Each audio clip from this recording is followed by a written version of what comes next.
And also we talk about the importance of, sorry, importance of immobilization. I told you it's very important to keep consider tanks that you are using might actually chair as a kind of holder for your cell phone. Okay, we talk about the importance of immobilization, stability, and also the different type of the assistive device, the orthopedic surgery assistive device. That what was the name of them? Blah blah blah blah blah blah blah blah. It was ORIF. What was the name? What was the brief? Open what? Open? Open? Reduction, internal fixation. Okay. External fixation. Open reduction, external, internal reduction. Have you seen the Chinese guy wants to speak in English? The people who are living in China and then go to the, for instance, English speaker language, try to, you know, or Indian guys probably the same. The Chinese guy cannot do that. The Indian guy can do that, can speak in English, but all of their pronunciation is terrible. It's not possible to identify what is they are talking. In Iraqi guys or Arab people or Persian people, it's much softer. Everything going to be good, but you are not learning the concept without practice. You do remember knowledge and practice and then courage, how to use it. So I'm just asking you, please use for instance, the dictionary, the sound area, the sound button under the online dictionary. Hear that. When you are trying to hear that, you can understand and learn the voice, and then you can repeat it. So it's better for you for your future. So this is a kind of general suggestion for all of you. Okay, this is Mr. Johnson. This is the name for this guy. And he's responsible to help us to learn some orthopedic issue or test or concept. And he's saying hi to you. And also, Mr. Johnson, this is the student Saboti, and the student Saboti, this is Mr. Johnson. And he's here to help us and being very helpful for us. Okay, so right now we are starting to talk about the upper extremity disorder. Okay. We are starting with shoulder. Okay, you are occupational therapist. You will be. You are serious. You have lots of knowledge about the anatomy, muscle, different type of the joint or something like that. Please let me know. This is the shoulder area. Please let me know what is the type of the joint in the shoulder. Synovial. It's synovial. All of them are synovial. Just a few of them are not synovial, such as sacroiliac. Mostly all of them, all of the vertebra, all of the, for instance, the other upper lower are synovial. It's like human. It's general term. But there are different types, such as hinge. I told you I came for the elbow. And what is the ball and socket? Ball and socket is correct. And you are knowing that the degree of freedom and amount of the movement, the type of the movement you are using in each of these actually joints. This is our job. And in origin, insertion of the attachment of the muscle or something. Anyhow, in a ball and socket, we have how many degree of freedom? You know the meaning of degree of freedom? Okay. How many degree of freedom? How much? How many? Not much, man. What? In hinge joint, we have 1 degree of freedom. That means actually you have just one way for the movement. It's going to be flexion, extension. But how many degree of freedom? 3. 3, correct. Mhm. Your name was? Fatima. Good. If you are answering me 2 more times, I can put a positive in front of your name. Okay. So good. It's ball and socket. 3 degree of freedom. So you have 3 line to provide a kind of movement here. And what is the movement? Flexion, Extension, abduction, abduction, adduction, external rotation, internal rotation. No, the question must be a little harder. No, we are not accepting internal or external rotation. I will let you know. Okay, so, and we have a kind of kind of accomplishment, kind of complete, actually, or mixture between the movement. We call it circumduction. circumduction. Perfect, Mustafa. Okay, good. So this is ball and socket. What about this joint? This is ball and socket. They 3 degree of freedom. What is the difference between this joint and that joint? Both of them are ball and socket. What is the difference?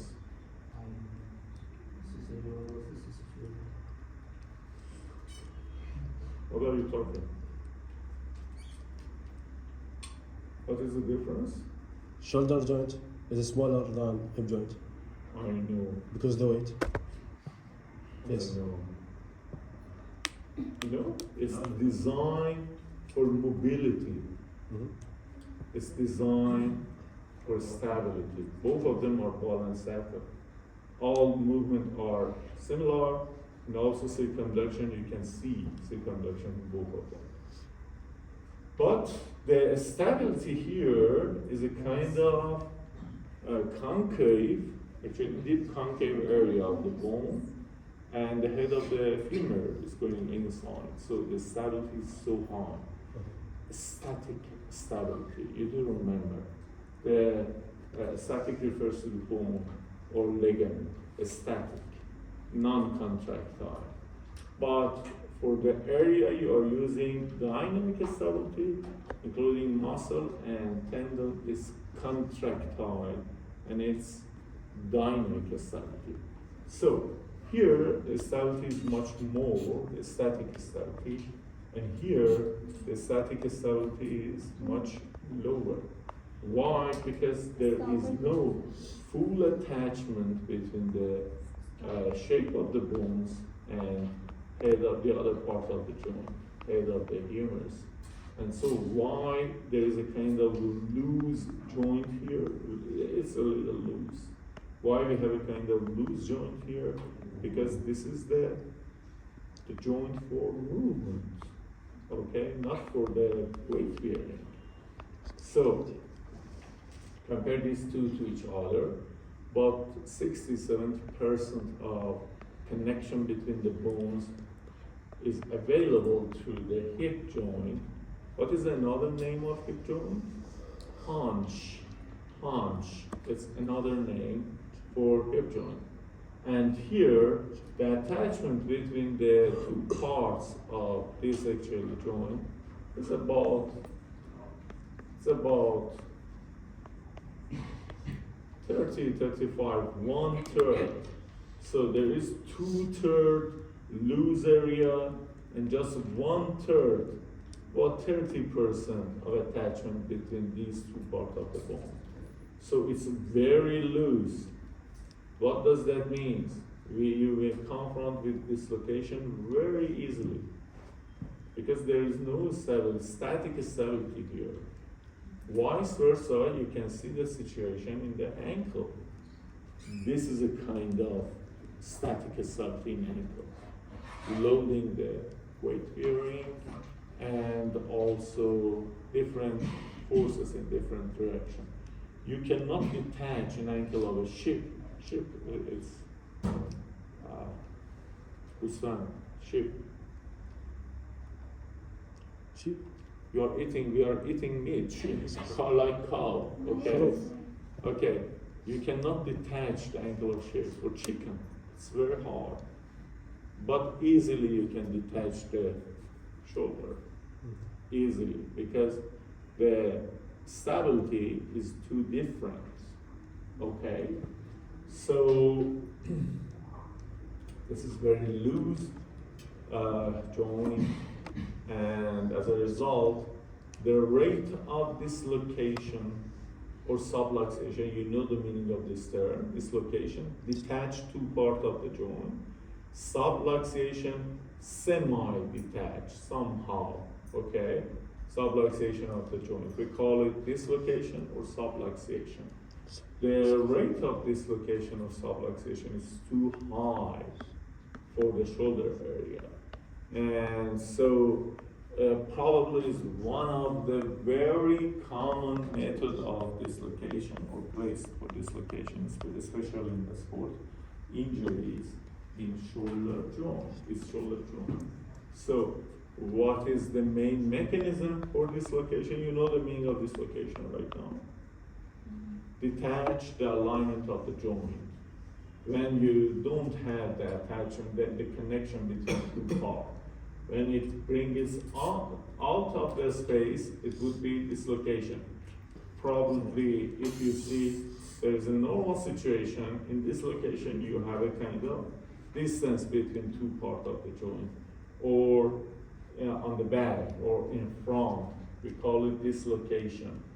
In Farsi, you can check it through your English dictionary, dislocation, and English to Arabic to identify. And subluxation is semi-dislocation, actually a little or half of the dislocation, something like that. Okay, so it's very popular area for dislocation. And the most important mechanism for a kind of dislocation is at the time we have lowest amount of protection. When we have lowest amount of the protection, in case of abduction, external rotation, this is lowest amount of the protection. So if your upper extremity would be abduction, external rotation, if you have a kind of excessive force here, so the head of the humor is going forward, so it would reach to a kind of dislocation,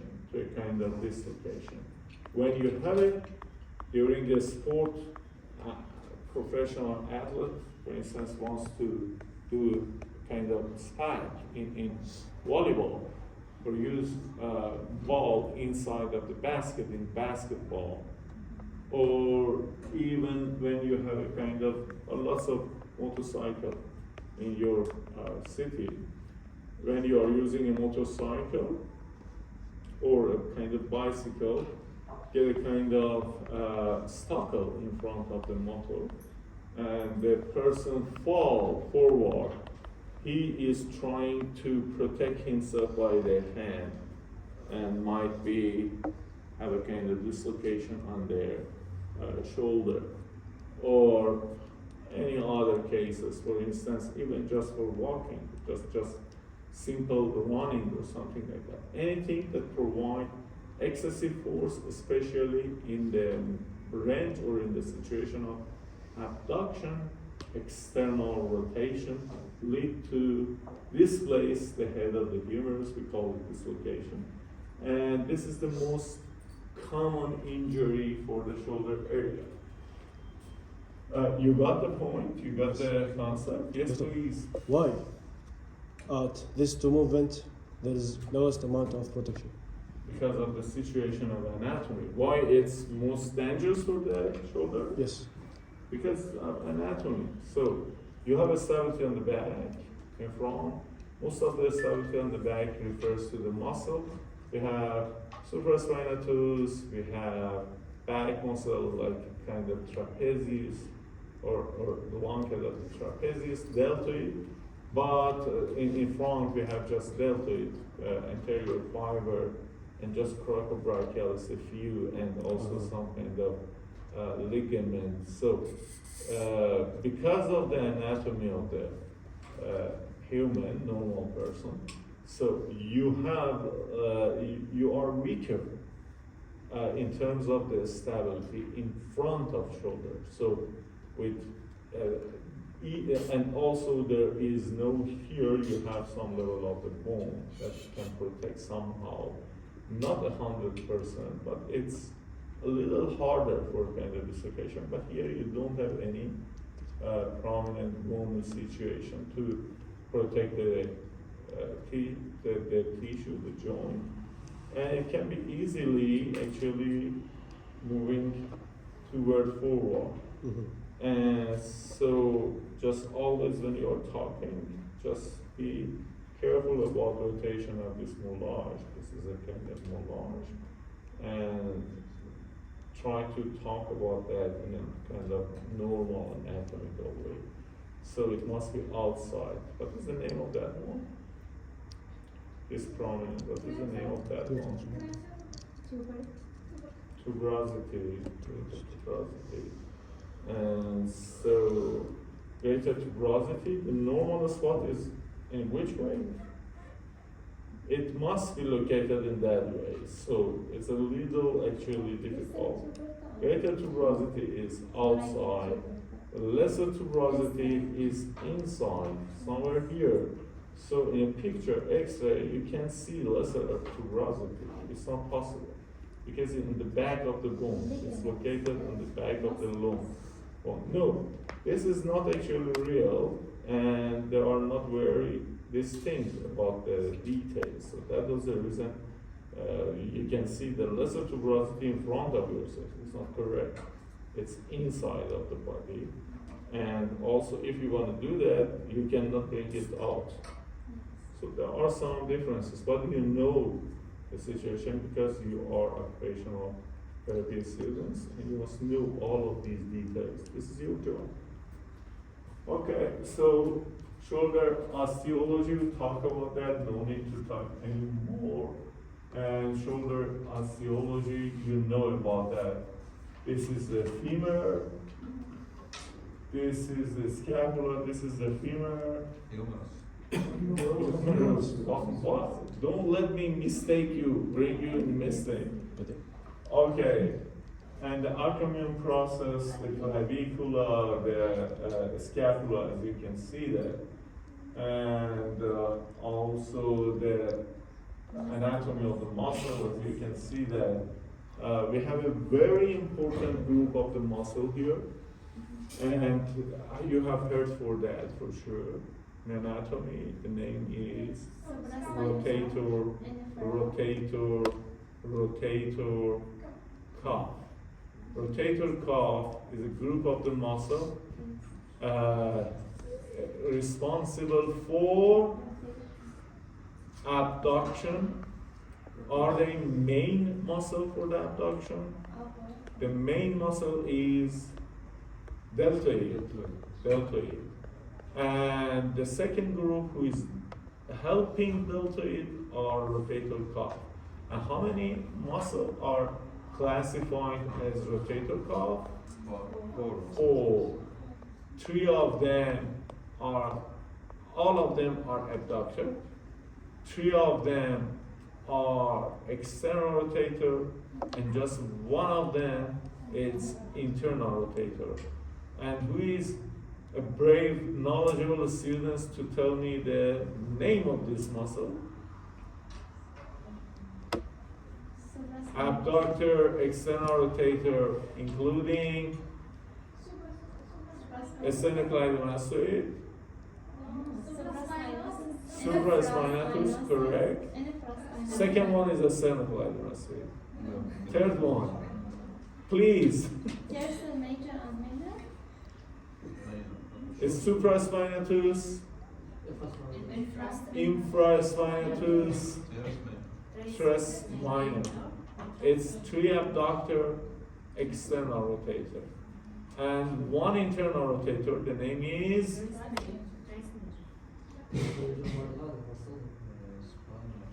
who said tres major? Negative. Latinus. What's that? You are close to the positive. Subscapulus, correct. Correct. Internal rotator, subscapulus. We have three: abductor, external rotator, and just one abductor and internal rotator. And see how can we assess them, because rotator cuff is a very common area of a kind of injury, very common area of the injury, and we may have a kind of tear in this muscle. We must able to check the situation of this muscle, and then try to plan a kind of treatment for them. How can we provide a kind of treatment? We are not focusing treatment right now. This is another course for you. Probably the name is Occupational Therapy in Orthopedic Disorder. I'm not professional on that because it's a kind of a specific course for your group. So you have another course for the treatment. You may do that for different type of the disorder, orthopedic disorder. Okay, so let's talk a little more about how can we assess these items. So anatomy, you know the anatomy, and also no way to talk about that. Ectomal shape, no worry about that. Ectomal shape. I talked about the epidemiology, the method of the displacement or dislocation or subluxation, and I do believe that the professor, the orthopedic surgeon who came to your class, talk about the simple method of assessment that we started with observation, then palpation in initial 3 sessions. Then kind of physical exam, including with the range of motion and strengthening test, and also the specific test, special test. And I'm not sure. Did you pass a kind of? You do have, I think, you have the course of muscle test, evaluation and assessment. No. So you didn't have any kind of course led you to assess power or strength or endurance and duration of a muscle? No, I think in the fifth semester. Really? So they must consider that earlier than this orthopedic course. Okay, so a strength test means actually assess the amount of the power that the muscle does have. There's a grade of arbitrary grade to get a kind of agreement, not scientific reason behind that. The agreement is we can consider 0 to 5 degree for contraction, and we can provide a kind of estimate what is the power of this muscle and how can they tolerate. Is it 3 or is it 4, is it 5, something like that. Okay, so do physical exam. Before we are heading to talk about the special test of these 4 items, I mean the rotator cuff, see what is the common problem you may see during the assessment or general or common assessment. Observation, you have looked to the differences that the patient does have in a kind of a specific way, or in a kind of imbalance or deformity or something like that.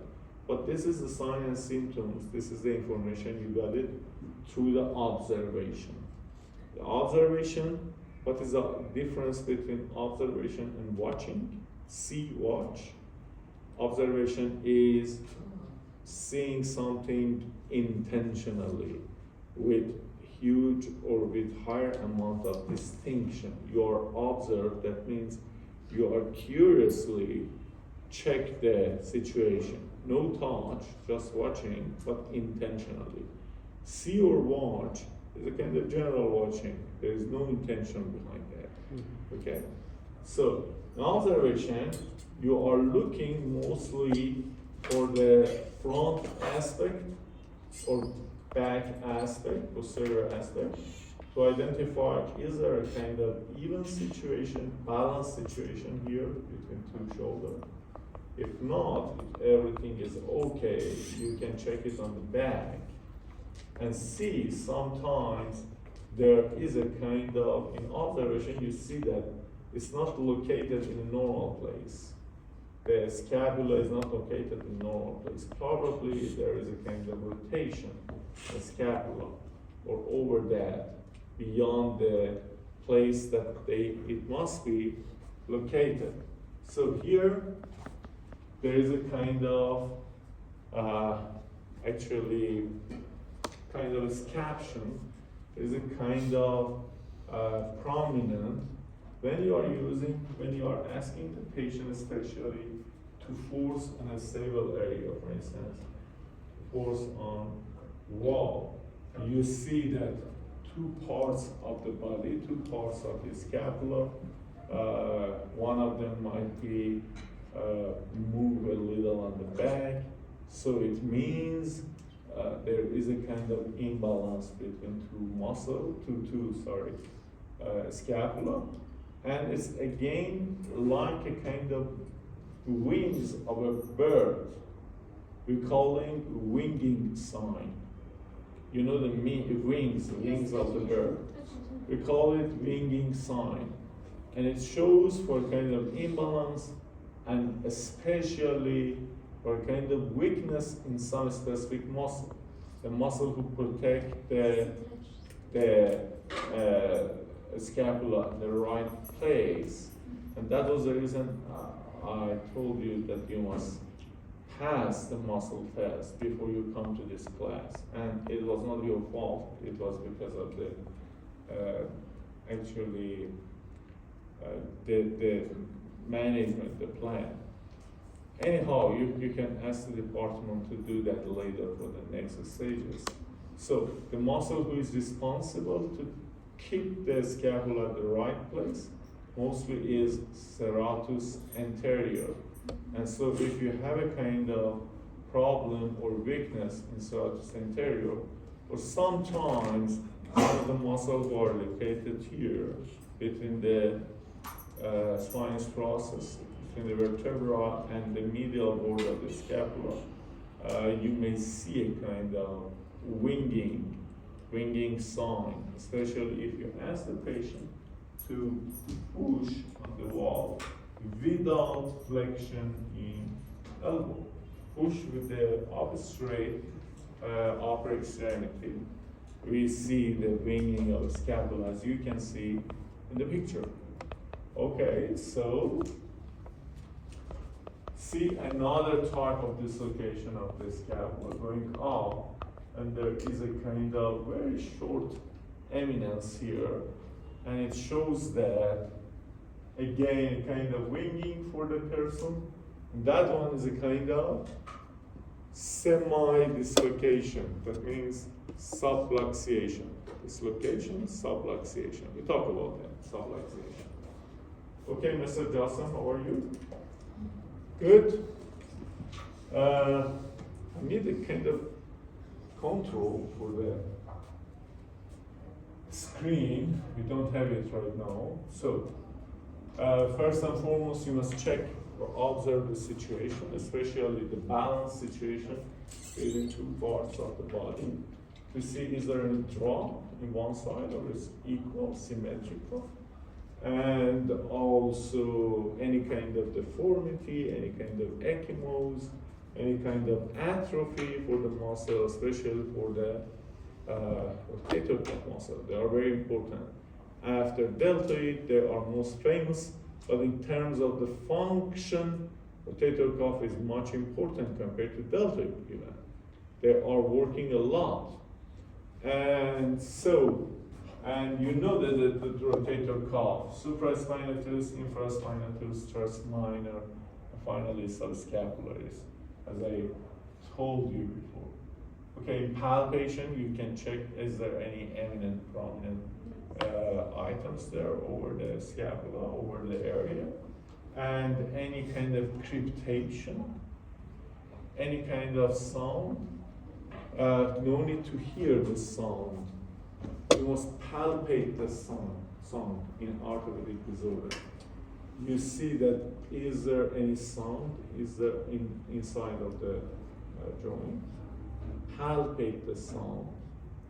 Okay? Probably you can check it with your knee, not here, in a kind of bed situation, in home. You put your hands over the patella and see that, oh God, and see that how much smooth moving you can see your patella. It's a kind of, might be easy, smooth movement, so everything is okay. Or you may see something like creak, creak, creak beyond or less than your patella. We call it cryptation. You may not hear that, you feel it. We call it cryptation. And what is the meaning of cryptation? A brave person who wants to explain it for me. The feeling is like fetch, fetch, fetch, fetch. And why we call it cryptation? No greater student. Is it? Not available? Cryptation. You know the meaning of leaf. Leaf? Or the what? A tree does have leaf. Okay? Leaf, bad. Leaf. Okay. And when you have dried leaf, the dead leaf, leave their part of the water. Yeah, okay. It's going on during the autumn time. It's going down under the surface, dried. You can check it through your dictionary.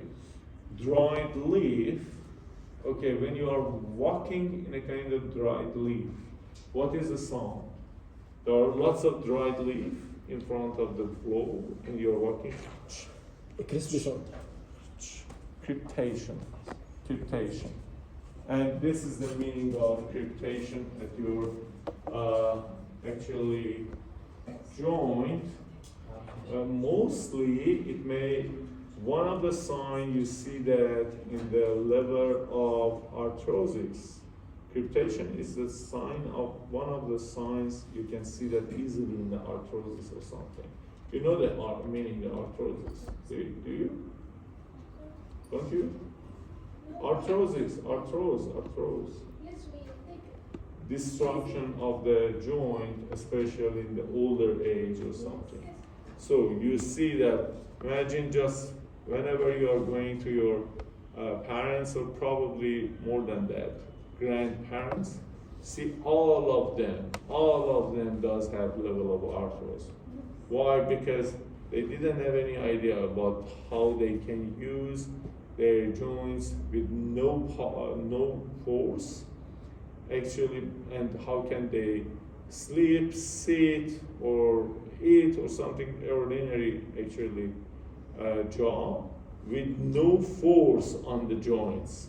So, for instance, when you are trying to eat lunch, okay, on the floor, so you are sitting in a kind of 4-cross knee or 2-cross knee. The knee is beyond of your body, and so that means actually you are making the knee joint in a kind of full compression, forceful position, and it's not providing a kind of injury just in one day, but after 5 years, 10 years, it destroys your joint. And it's arthrosis, and one of the signs of arthrosis is cryptation. Cryptation, sound of walking on dried leaf, right? Okay, look. So we talk about the palpations, good. And again, you can check all of the palpated situation. There is surface anatomy. I know you have a course of surface anatomy. I'm not sure, do you have it in this semester or not? Okay. And there is a chance to visit the area, to see the area or close to your hand. And for instance, the acromioclavicular joint, or probably the joint between the prominent of the greater tuberosity, lesser tuberosity. It's not possible to touch lesser tuberosity. It's very deep inside of the body, or cricoid process, or acromion, or something else, or even the bulk of the muscle, trapezius, rotator cuff, deltoid, anything. Okay, this is the surface anatomy. First and foremost, you can check the range of motion very easily. You can see that how much actually range you have it for the shoulder, for the elbow, and do you need a kind of goniometer for a kind of range of motion evaluation? You need the goniometer. Do you? No. Yes. No? Yes. No, because that's just the name. How many people believe no? Yes. How many people believe no? Not use it. Not Just use the the name. doctor, just the picture and the slide. No, when you are evaluating the patient, for sure, do you need a kind of goniometer to assessment? Yes.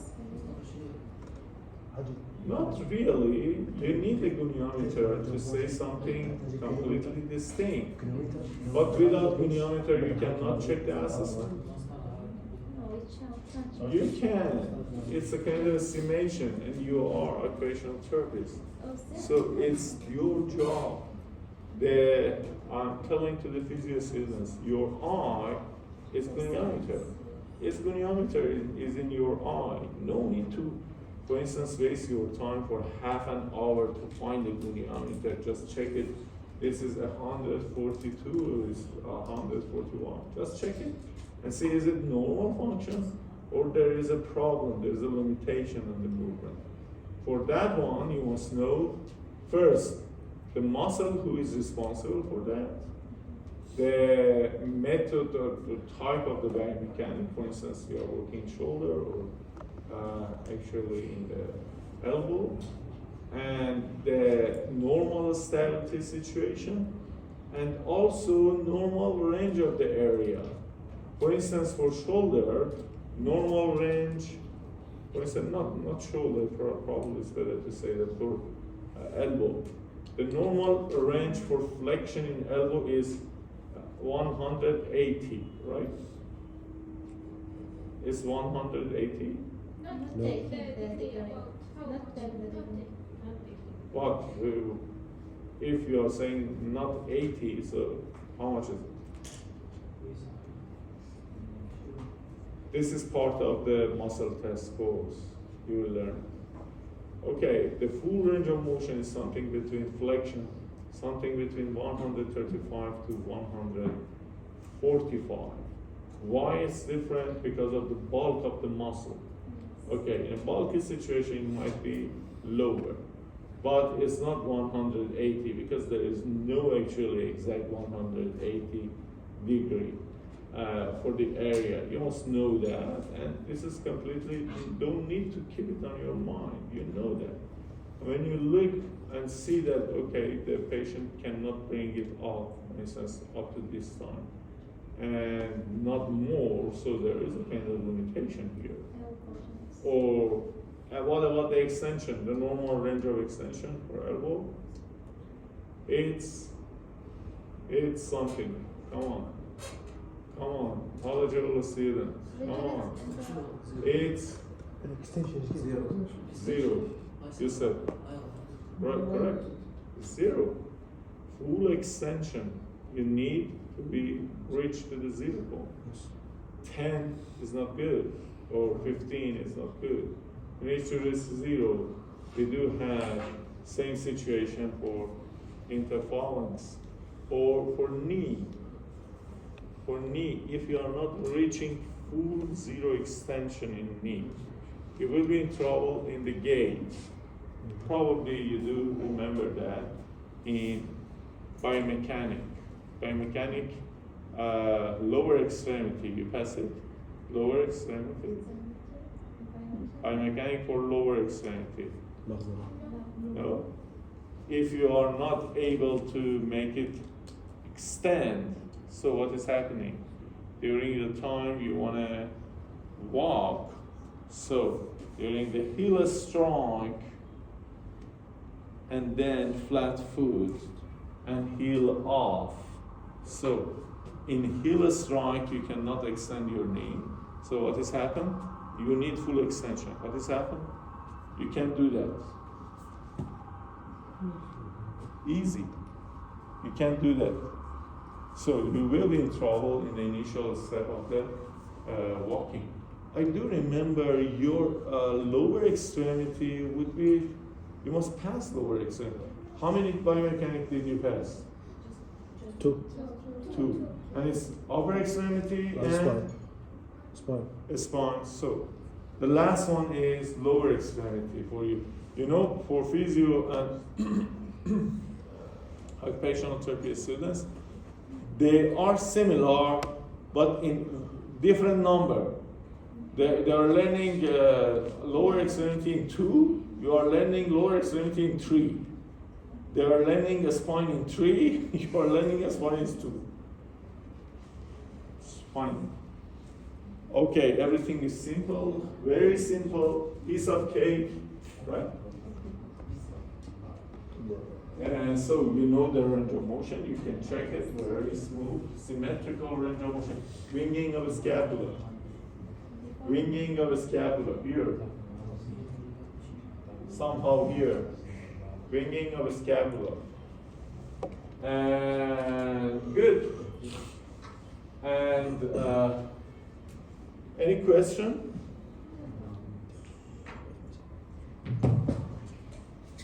Okay, so let's complete Mr. Johnson is waiting for us. Let's complete the movement of rotator cuff. How can we measure rotator cuff? Any volunteer? Just one brave man to volunteer. It's brave. Mustafa is great. You must actually increase his salary as your representative. How much you pay for him? Nothing. If I were you, I got a kind of, I'm talking about all of you, I got a kind of gift for him at the end of the term. Okay, have a sip. You can record if you want. So I think because just get it down. Get it down. No. Stand up, please. Because we want to show a better picture for you. Please move it a little toward door. Just a little. It's fine. It's fine. Sometimes, because you want to provide a kind of assessment for shoulder, okay? So you can ask the patient to sit at the edge of the bed. Here, you are not very actually comfortable to do the assessment. Probably it's better to ask to put it here. Right now, you are completely accomplish everything you want. So, I told you there are 4 muscles for the rotator cuff.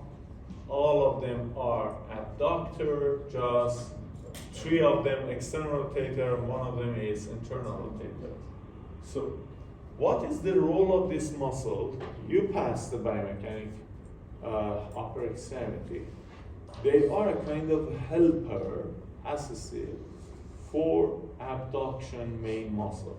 And the main muscle for abduction is sternocleidomastoid again.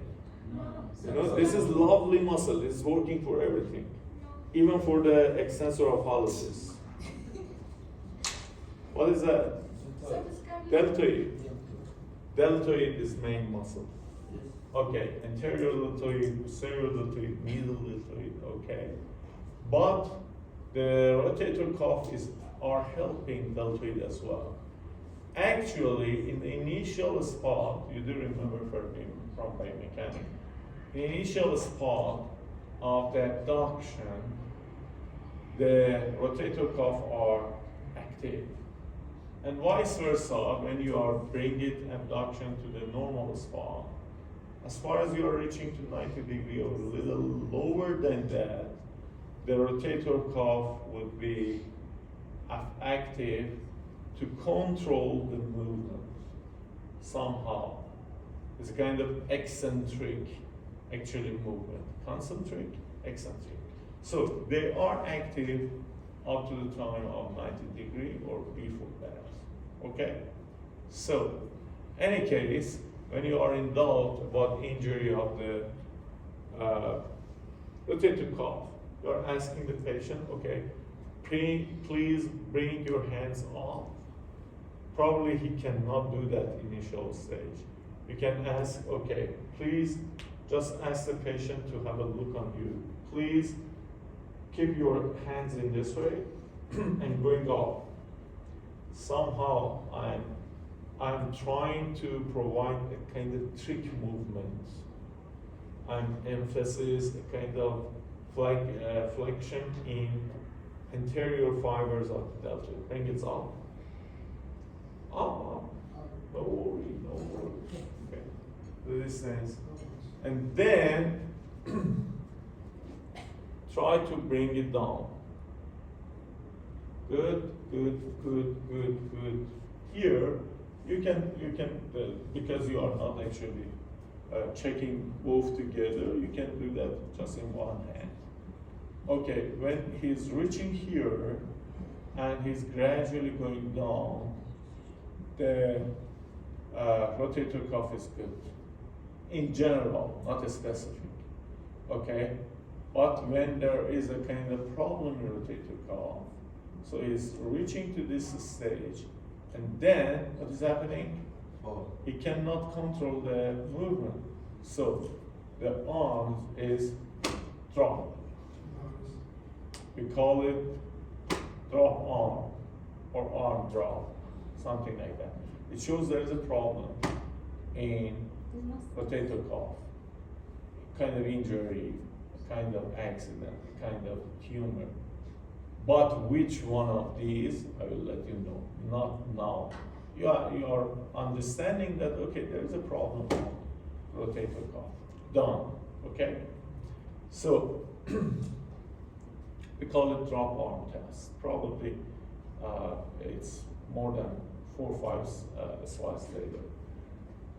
And okay, what about we have 4 different rotator cuff? Is it possible to check just one by one? I mean, is it possible to individually check out any of these muscles, just one by one?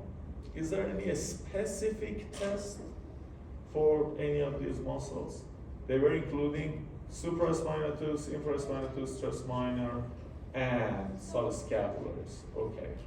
Yes, there is. We do have 2 specific tests for just 2 of these muscles. First, supraspinatus. Supraspinatus, ask the patient to bring the hand over, the shoulder over, up. Okay, not completely flexion, not completely abduction. It's a kind of semi-flexion. Okay, 45 degrees, something horizontal. And then ask for semi-flexion in elbow, not 90 degree, just semi-flexion in elbow. Okay, just bring it in a kind of pronation. Okay, everything is fine. Just keep it your hand open and try to clean a window. Not move your elbow, just keep the elbow stable and also not going down, not going up, stable here, and clean the window like you are cleaning your car window, something like that, Okay, just very simple and easy. Okay, so it's exactly like an open a can, right? A can, a fruit can or something. You want to open a can. Okay, we call it empty can test. And in case you want to make it much stronger, okay, bring it up, provide a little force on there, does resistance against that, or ask the patient to keep it and don't let you to bring it down, okay? So, we call it empty can test. If you have pain during any of these functions, you have a problem with supraspinatus. This is a specific test for supraspinatus. Empty can test, okay? You have the picture of empty can in front of yourself.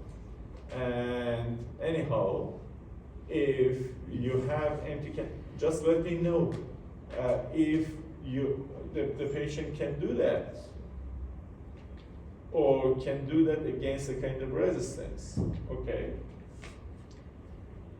But he has a kind of problem at the time you are decreasing, you're bringing it down, and he has a kind of pain or problem here.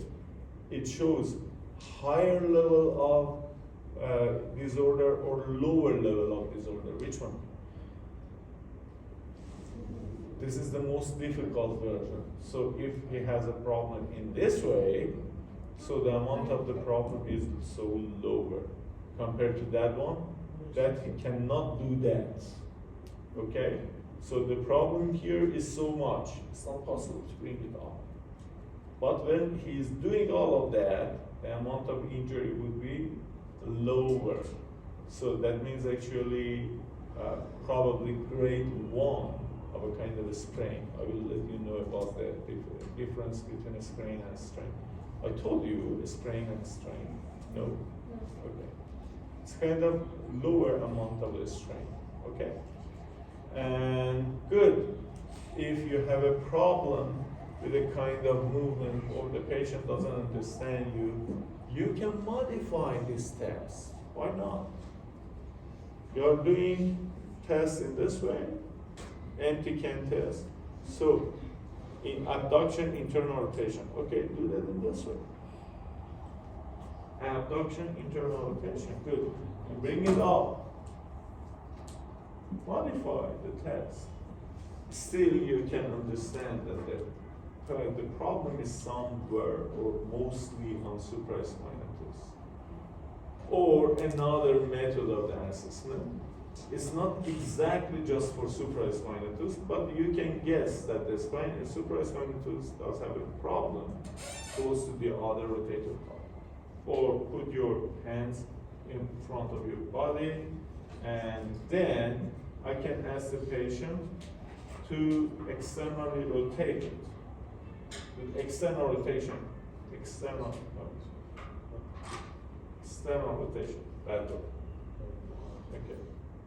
So, your the volar area of your hand must be open. Okay, external rotation. No. Hold it up. External rotation. External rotation. Right? Okay, go on. Just resist against the movement and see that if there is a problem or pain in external rotation, the problem refers to one of 3 muscles, not 4, because you are externally abduct and externally rotated. 3 muscles, infraspinatus, supraspinatus, infraspinatus, spine. Okay, so I mean you can imagine how much of problem does the patient does have. Such a kind of, where is it? Such a kind of external rotation, or that one, modified version of anti-can. So this is a specific test for external rotator and NT-CAN for supraspinatus. And for subscapularis, we don't have any specific test for infraspinatus, tres minor, we don't have it. We have another test for subscapularis, and it's internal rotator, right? So ask the patient to bring their hand up, abductor, internal rotator, that one.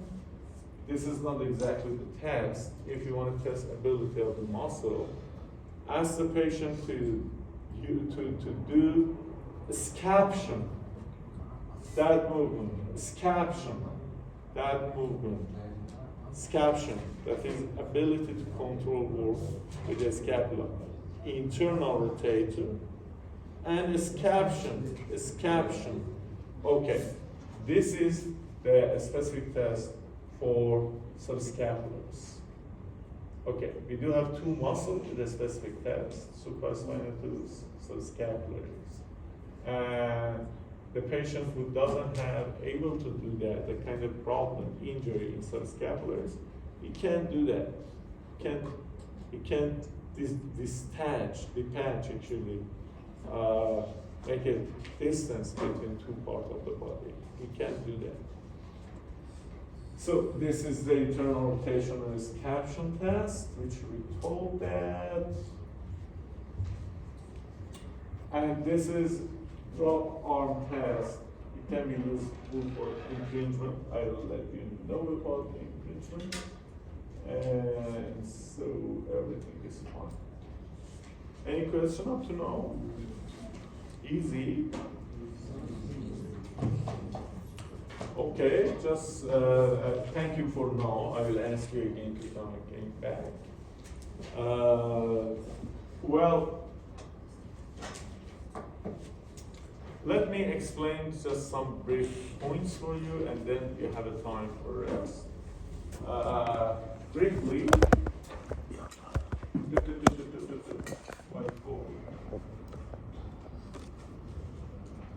Okay. So, in case we have a kind of problem, injury, you do remember stress strain curve. No. Don't remember stress strain curve for initial stages of biomechanics. Stress.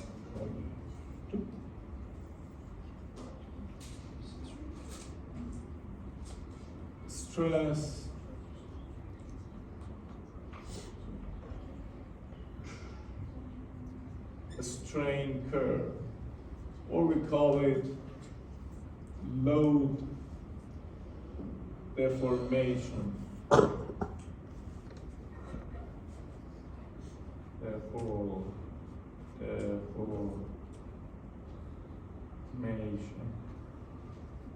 Any idea?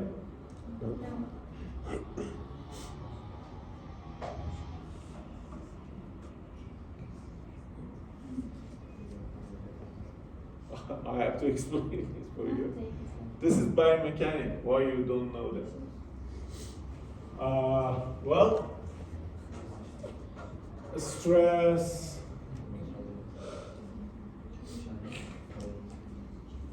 This is a curve. What does that mean? You mean stress is load, is force. Strain is displacement. Okay? When you are increasing load for any kind of material, this is paper, metal, iron, asbestos, very elastic, anything. When you are providing kind of load, okay, you are getting the load inside of the material. Up to the time when you leave it, it's returning to the first step. Okay? This is no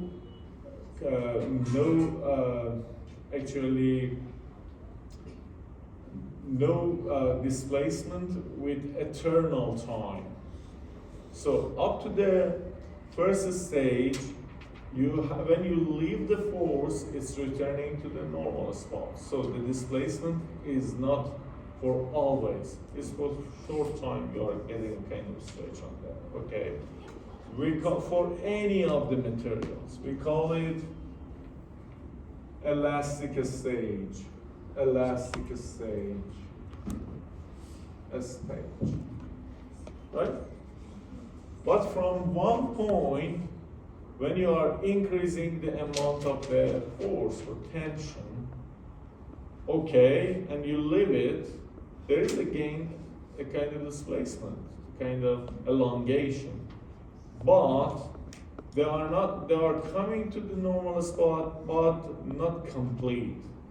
Just some part of them coming back to the normal spot or initial spot, some part of them that don't come back. And there is a kind of partially temporary, that means just for some specific time, temporary displacement, and partially permanent displacement. Okay? So, because they are providing some kind of rupture cut for some of the areas, some of the parts. So, you have partially returning to the normal spot, partially cannot return to normal spot, come here somewhere like here, because they are broken. See, you are tolerate the force, tolerate elastic stage, and if you pass this point, you are tolerate up to the time you break. In case you have a kind of break in some of the fibers, and you are returning partially to this point, so you are in the plastic stage. Part of the fibers cannot return to this point. Part of them can return. Okay? If they are coming back the stage totally to the first step, it would be elastic stage. If partially they can back, we call it plastic stage. Good? And the point between two stages, we call it yield point. Yield point. It's a kind of somehow point of discharge or something. Up to the time your tension would be arise.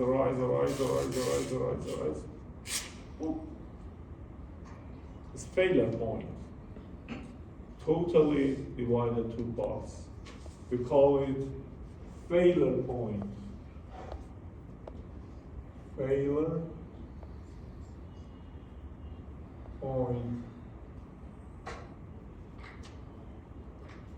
Okay, understand? How many force do we have in biomechanics?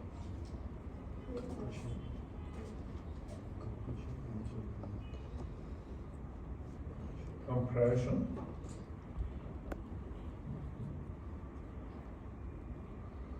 Compression.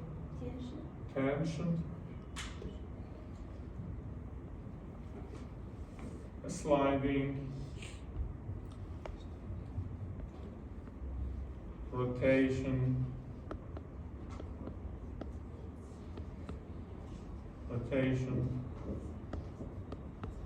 Just on the side, breaking, bending.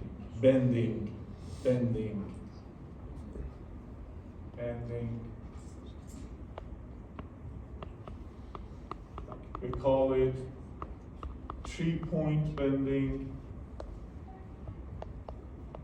or 4-point bending. Okay, easily you can say that compression and bending or tensile, anything, or rotation.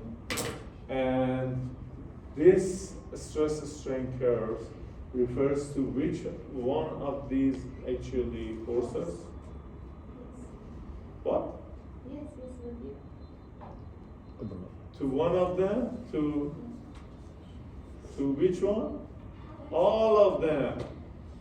You can have this behavior for all of the forces. So you have a kind of compression tendency. All of them are following these rules, biomechanical rule. All material, all of the forces. So if you have you're using the bending force, that one. So at the time of the break point, you call it ultimate bending strength. This is the highest amount of the bending force. After that, it would be failure. 2-point failure or 1 point, 3 point, or 4 point makes no difference. You know, for bending, you need at least two actually force in one direction and one force in another direction. At least you need these three. For 3-point bending, or for 4-point, 2 direction, 2 direction. They must be provided in vice versa. Easy. For bending is UBS. For compression, it's ultimate compression strength. Ultimate tensile strength for tension. Easy, you can do this with all of them, all of them.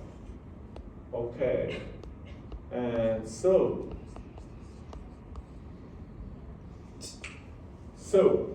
if you are providing, can I explain it?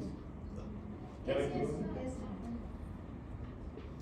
If you are providing kind of force, excessive force, for Mr. Johnson, come on, for his bone compression tensile, it's working, makes no difference. The rules are similar. Okay, for the muscle, tendon, ligament, all of them, cartilage, they are following these biomechanical rules. And so, in any case, if I'm increasing the muscle, the direction, the force, gradually leading to yield point and then break point, or any of these connective tissue, right? When I'm increasing the force or tension, correct? Understanding my words? Okay. So, as far as I'm increasing the force, so the number of the fibers would be in the failure point would be higher. So, we can start with the elastic stage, leave the force coming back, and then after yield point, plastic stage. For instance, we have 100 fiber. 5 fiber would be ruptured. So, but 95% will be okay. This is plastic stage. 95% coming back to the normal spot. 5 fiber doesn't back to the normal spot. If you are increasing the force growing up, 70% healthy, 30% rupture, or more than that, 50% healthy, 50% rupture. Or at the break point, you have approximately break for all of the fibers, okay, on the break point over that. So in any case, in any key tissue, you may increase level of injury, okay, including, what's that? Including strain, it's kind of excessive force.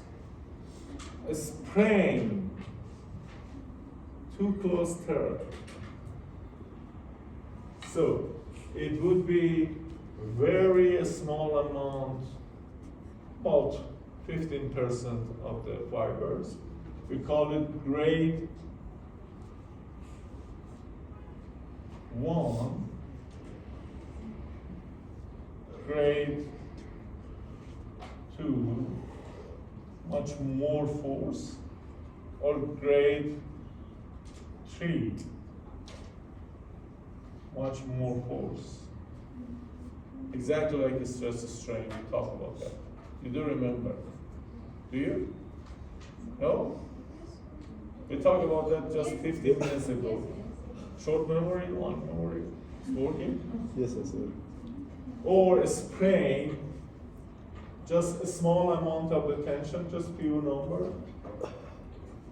Grade 1, grade 2, grade 3. So which one is worse? Grade 3 is worse, right? Okay. So any of the tissue does have either one of these number of injury. Excessive force on the tissue. A sprain and a strain. What is the difference between a sprain and a strain?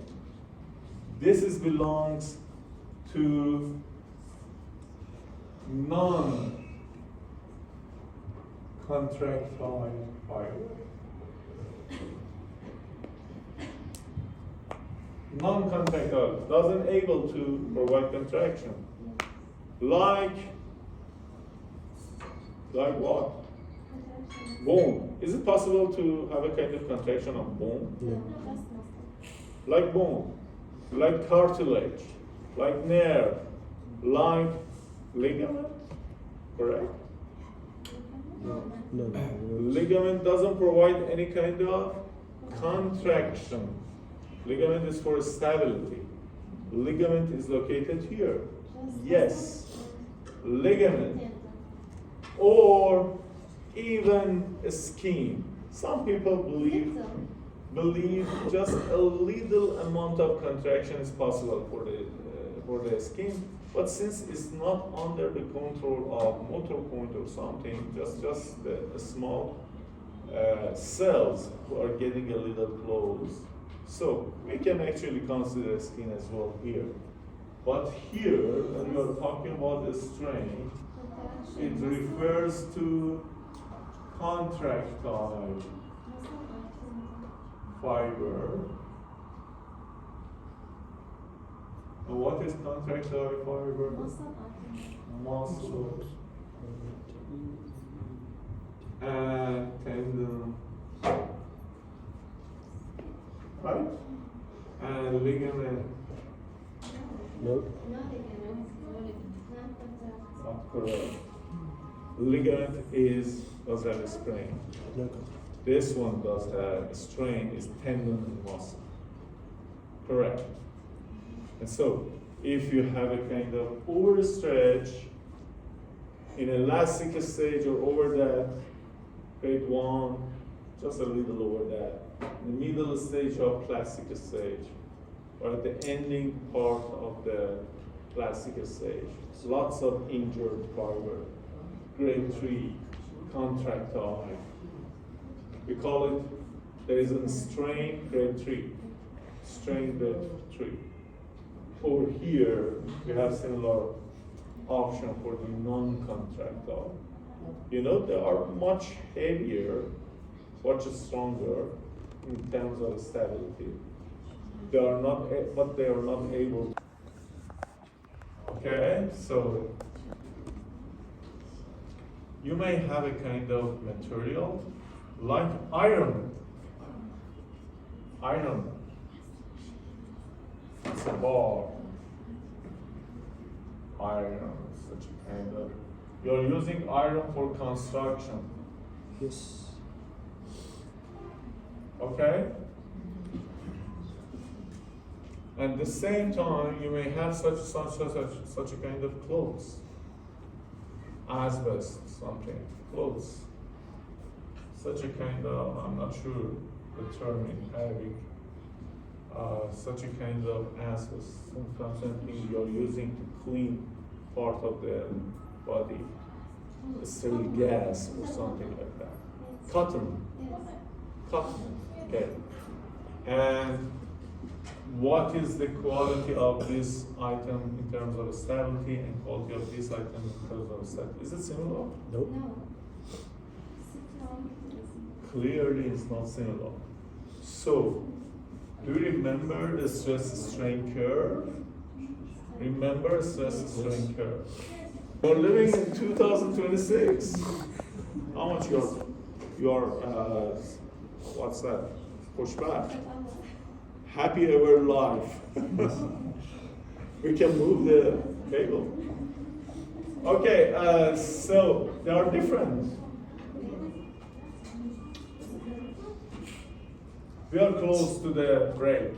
Oh God. Press the pencil. Put it here. Okay. Okay. So, a stress, a strain curve, a stress,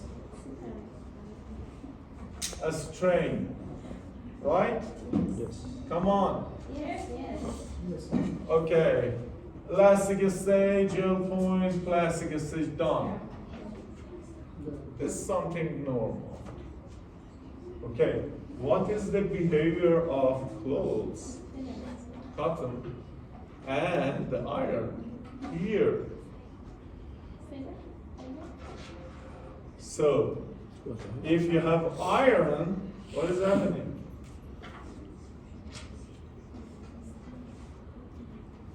If you have iron, it's able to cover lots of load with no actual deformation.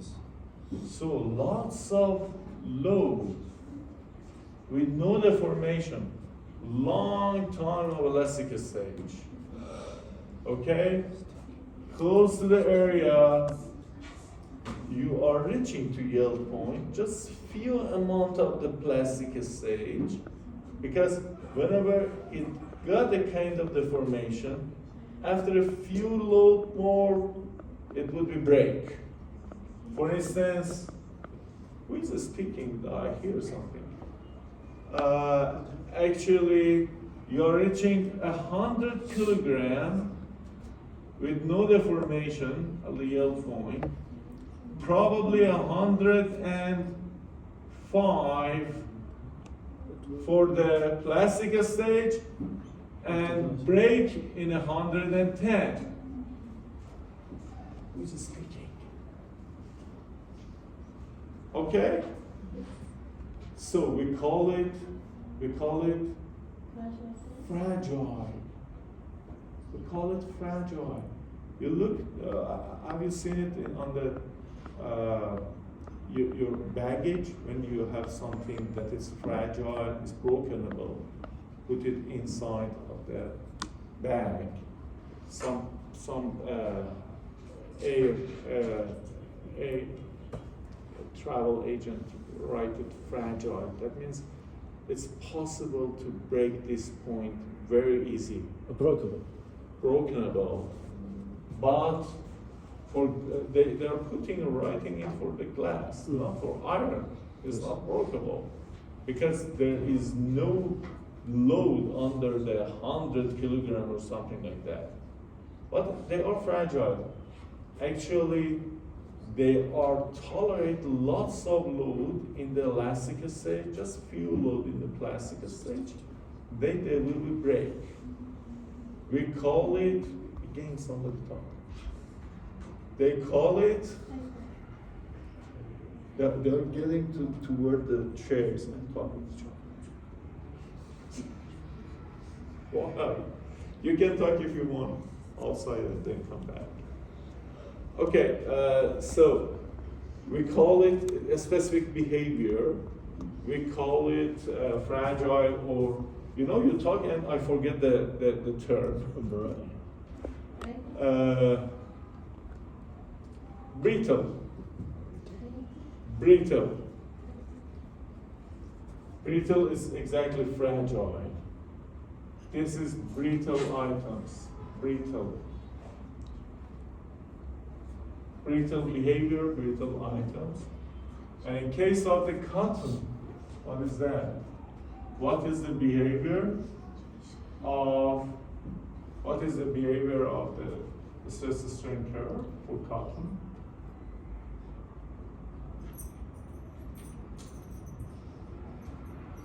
Okay, elastic stage, Low. it's very low. After just few gram, not actually a kilogram. After just, for instance, 200 gram, you pass the elastic stage. Yes. Done. So, لا لا لا فوق فوق. Yeah. I know.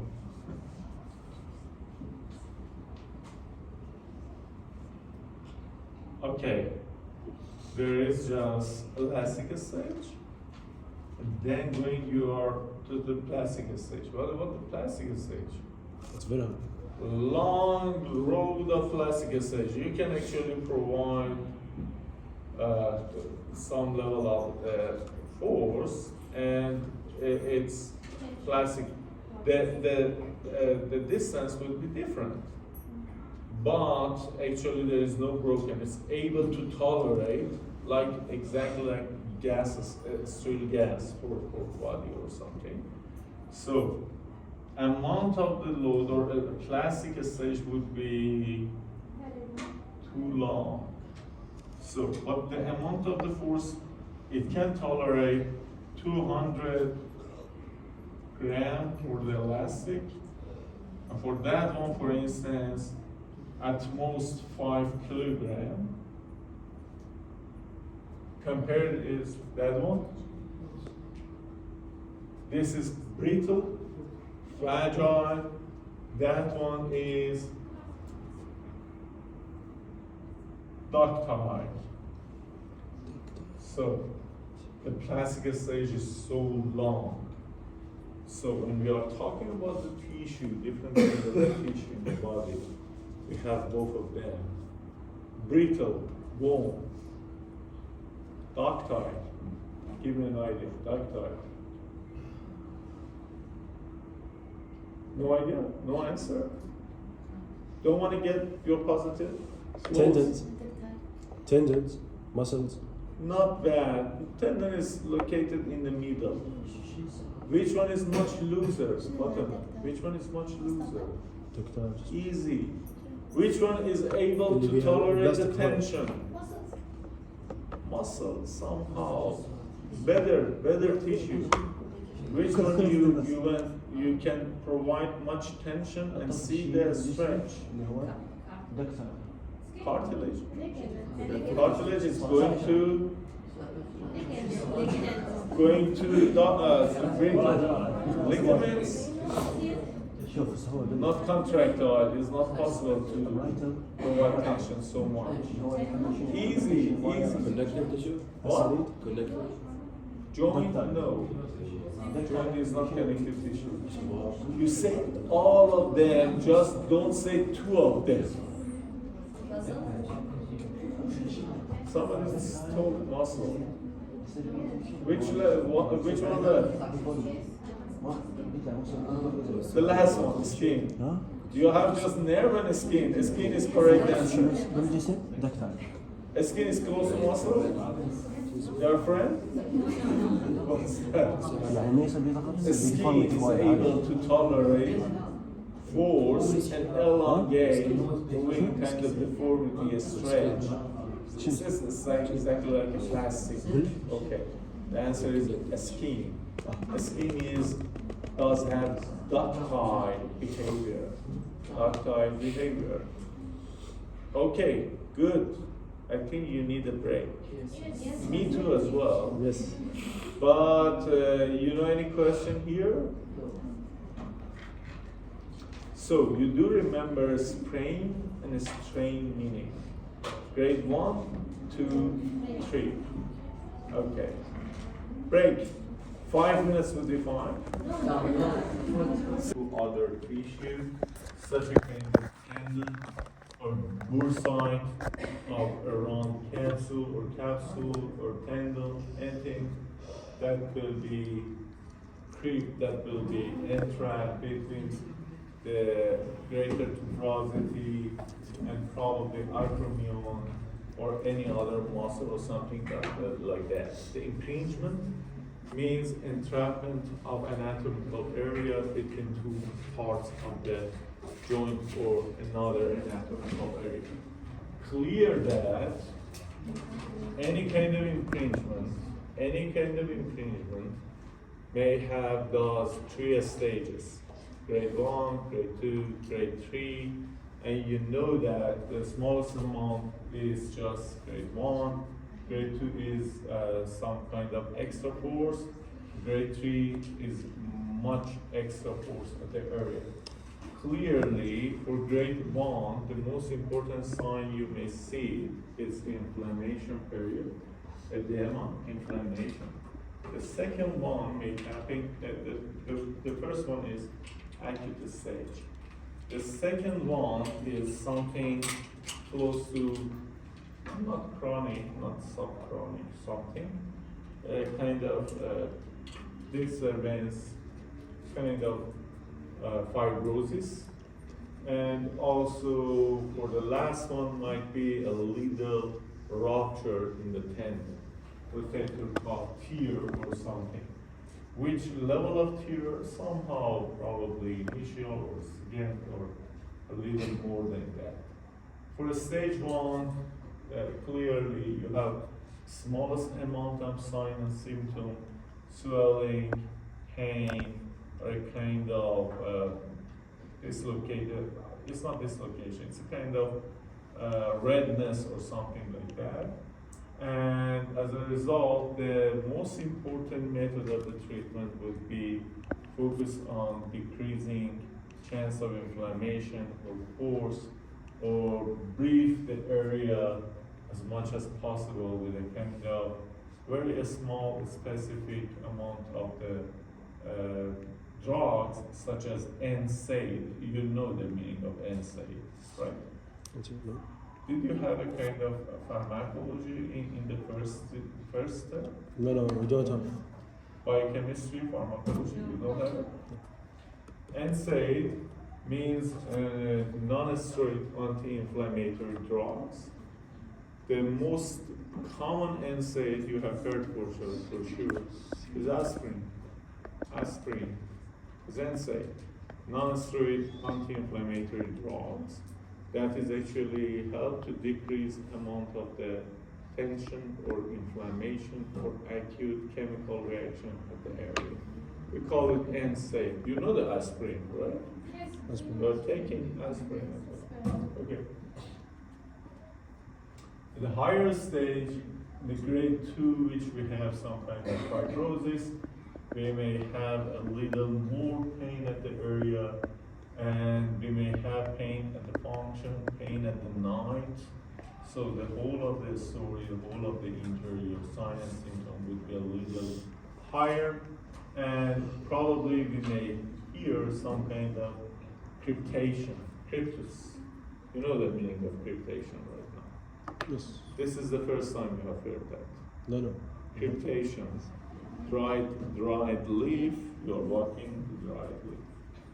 Okay, so decrease range of motion, and to provide a kind of treatment for them, you can use the NSAID, just supportive treatment, decrease inflammation, or get a kind of a splint on the area.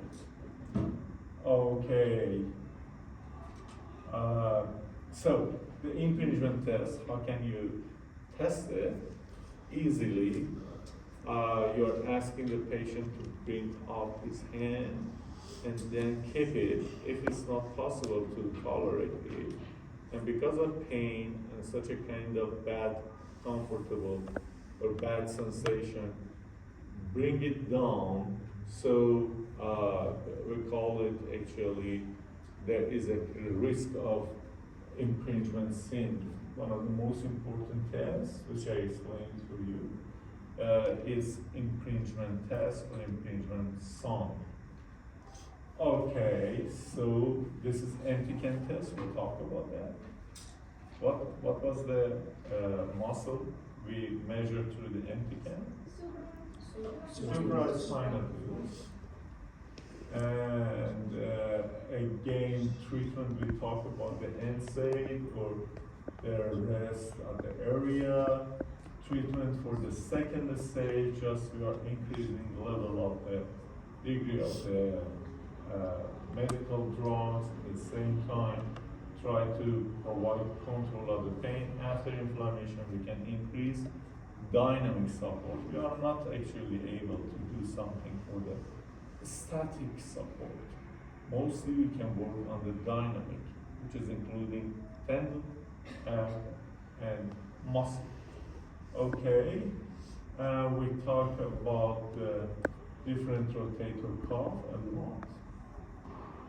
And so etiology might be because of the trauma, because of the extrinsic factors, or part of kind of imbalance and with a kind of force at the area, doesn't matter. Diagnosis, again, we talked about the pain, weakness, crepitation, drop test. I told you for any kind of the movement or rotator cuff injury, you can ask the patient to bring the hand down, and he cannot actually keep the hands in this area and be drop. We call it drop test, right? We are checking that here. Okay, good. We talked about all of these tests and so on. Drop arm test, again, we did it with Mustafa. Rotator cuff tears imaging, it refers, do you have radiology course? Radiology, external, internal. So we have some kind of radiology sign and symptoms, and you can see that, for instance, in the rupture of the rotator cuff, you can see a different, a abnormal sign in the X-ray. See that this is a kind of abnormal place for any kind of, there is no anatomical concern here. And the density, that means the amount of the whiteness, would be different in the area. As much as you have much higher white situation, so it shows that the inflammation, level of inflammation would be higher. Not the density of the area of the bone. It must be white. But in the area labrum, you can see here, or that one, it shows a kind of inflammation. Okay. And so this is the X-ray, no need to be worried about that. Okay. What is the general idea of the treatment for the rotator cuff tear? First and foremost, we must identify the exact injury. Where is the place of injury? Supraspinatus, infra, or all of that, or subscapularis. Then, as far as we have lower amount of the force, grade 1, so the treatment would be a little much restricted, much comfortable. And if we are confronting the kind of highest amount of the injury, such as kind of tear for the, for instance, half of the muscle or tendon, so we have to think about the surgery, and after surgery we have again the rehab, actually treatment as far as possible. Okay, different method of the surgery. You may have it as a kind of acromioplasty that decrease to remove some of the extra parcel of the area and provide a kind of end-to-end healing as much as possible at the area with a small lever arm, small arm, which is going inside of the joint very distinctly and with no amount of the force. So there is no open wound here, just use a simple actually catheter plus a camera going there and remove the parcels, extra parcels, and try to repair it as much as possible. So then after a short period of immobilization or rest, you can work as a person in the field of the rehab to bring the function back.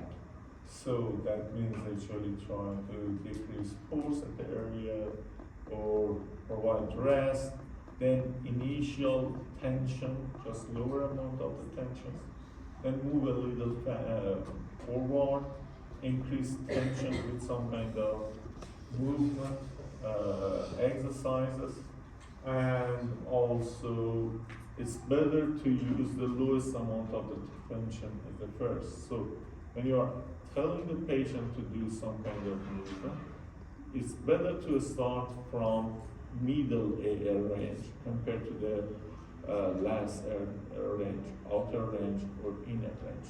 So you are starting with the lowest amount of the tension in the middle range, not in the end of the range. Okay, and so rehab, doesn't matter, you have another course for that. Okay. So there is another actually problem you may have it. Let's add the number of the slides to see how many does we have. Very famous, another famous injury when you may have it through the shoulder area is the biceps tendonitis. What does that mean? This kind of rupture or semi-rupture in biceps. And you know that biceps is two joint muscle. It's working both in the shoulder and also in elbow. For elbow is main flexor and also at the same time supinator or pronator. Supinator or pronator? Supinator, not pronator. And the long head of biceps started from the over area of the glenohumeral joint. As a result, it can be considered as a kind of flexor for the shoulder, especially if you have an injury in deltoid. So the main actually muscle for the flexion is anterior fiber of the deltoid. We do have another term, coracobrachialis, and at the same time we have biceps, which is working for the shoulder as well. And so if we have a kind of injury for long head of the biceps, what is happening?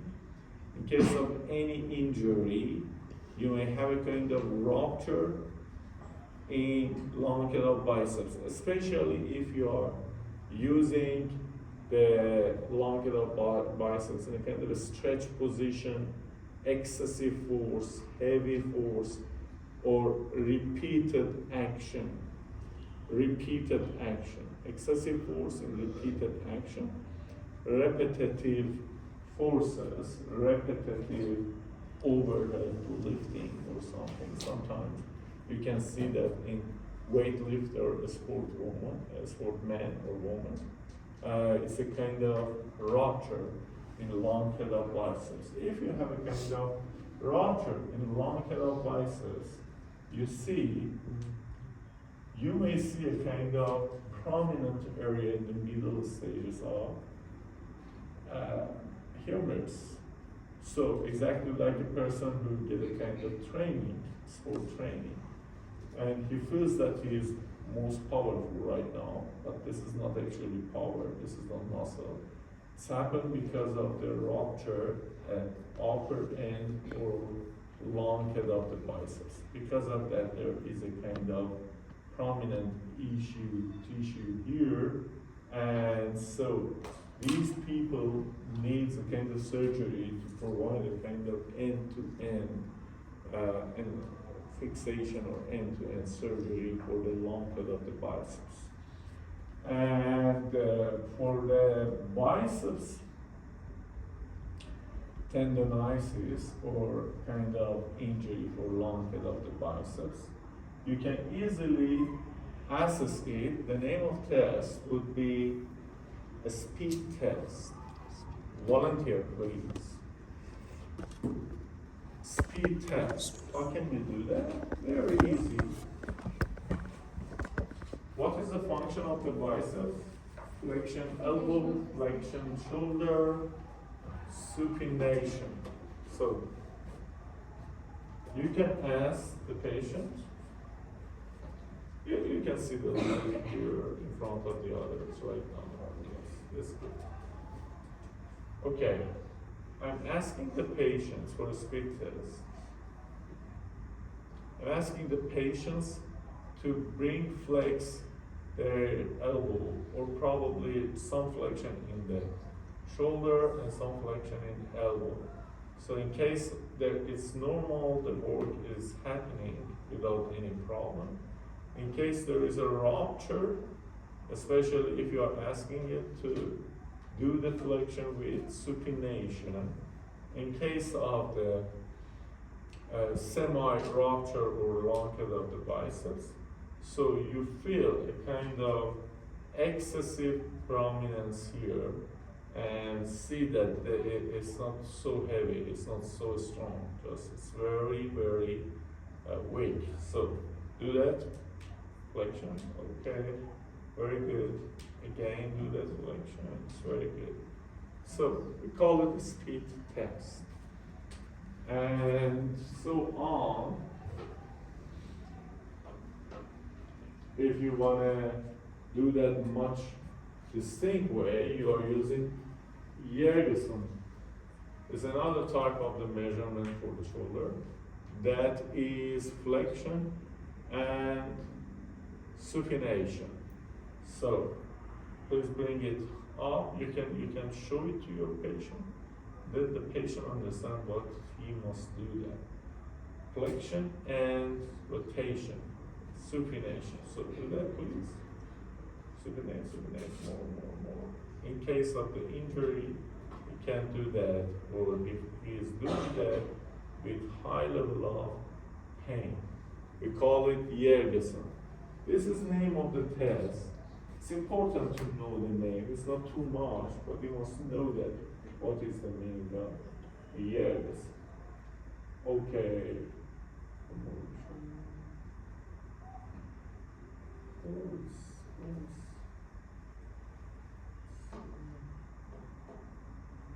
Okay. Another problem refers to the upper extremity is dislocation of the joint between acromion, clavicle, which is very popular among in the car accident, mostly in the motorbike or bicycle motorbike accident. As you can see, there is a kind of bending force lead a kind of dislocation. And as a result, you may see that a kind of displacement on the AC joint.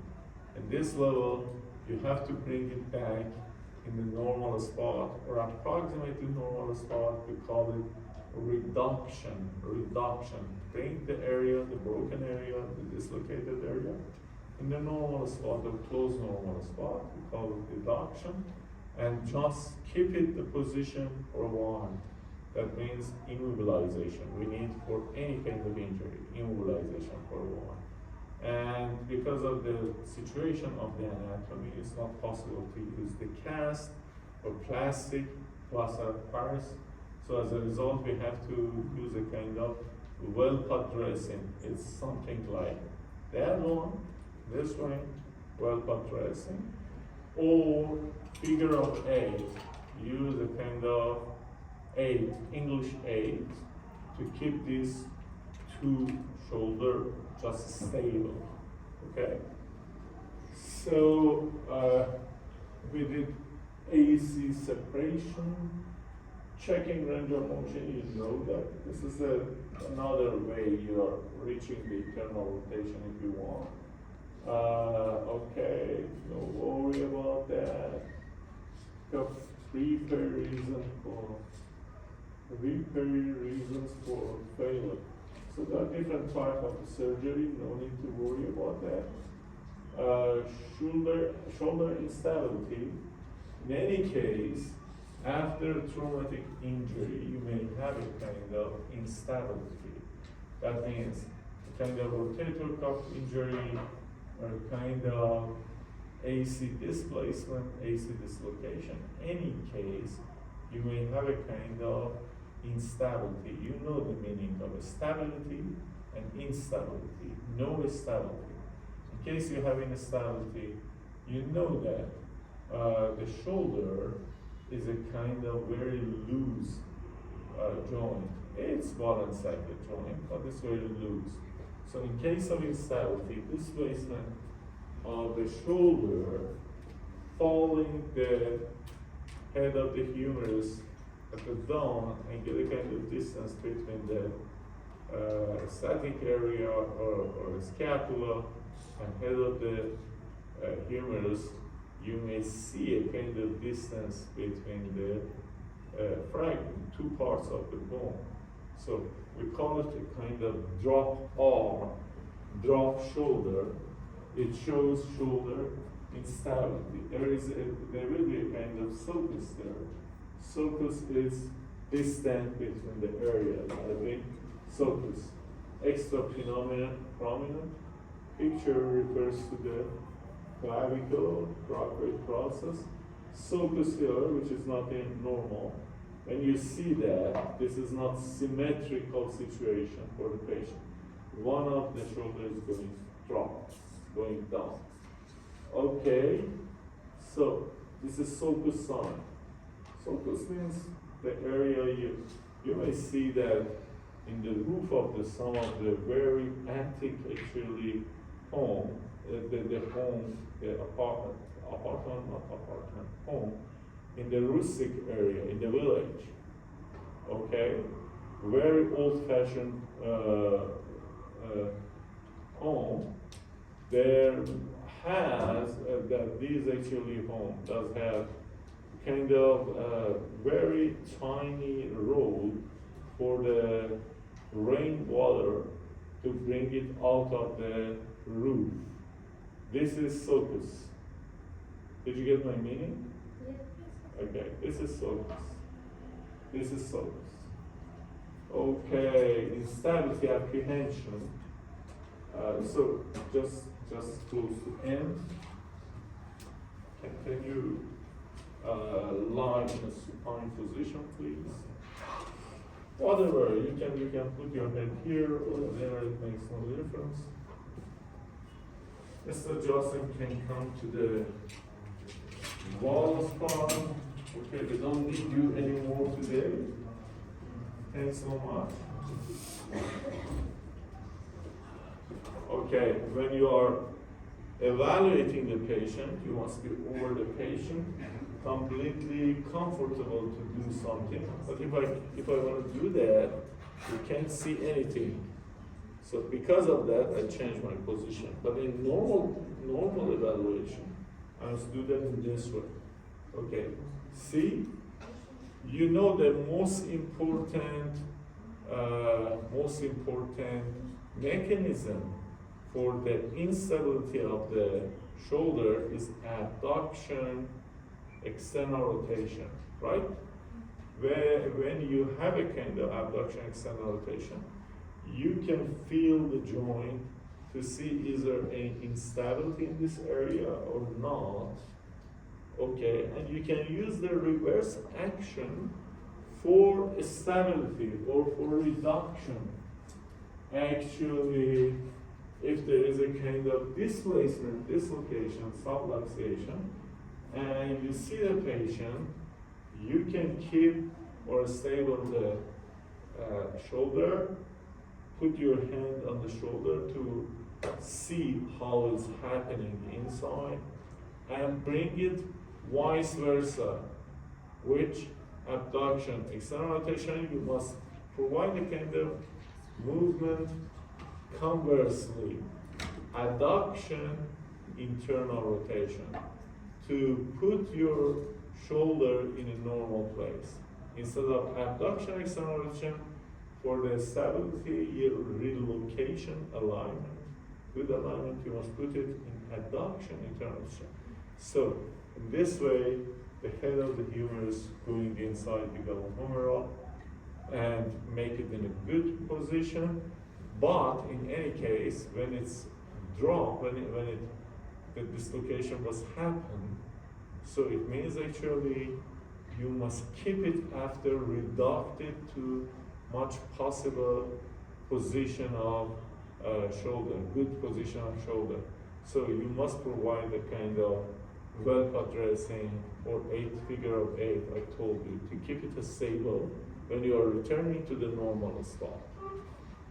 Okay, I think we are close to end probably the next stage. Yes, thank you, Mustafa. And that is actually the last problem you may have it in shoulder.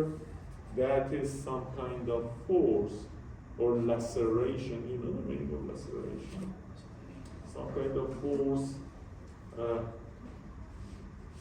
excessive force, compression force. What is happening when you have a kind of excessive force in a kind of fiber cartilage? You're breaking it completely to the root, to the solid bottom. Actually, you make it completely destroyed. Just, you can't do that for the iron, but you can do that for the cotton. Very simple, you can destroy it. Okay, called laceration. Sometimes the head of the humerus may lacerate some part of the joint. As you can see, the labrum. What is the meaning of labrum? There is kind of fiber cartilage around the joint, provide bigger area for function because it's very small joint and the attachment between two parts is too low. They have a kind of labrum to increase ability of work, movement. It's a kind of fiber cartilage, it's not bone, okay? We call it actually labrum, and in some kind of force, you may have a kind of laceration, excessive force in labrum, this kind of rupture for the labrum, make some kind of hemorrhage inside of the joint, and pain for sure. Very, very sensitive against movement or something. First and foremost, for any kind of musculoskeletal injury, you need what? First, for inflammation, you need what?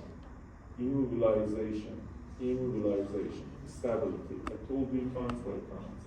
So you have to keep it for a while, and then go back and start to provide some movement at lowest amount of the tension and at the middle amount of the range, not of the total range as I explained for you.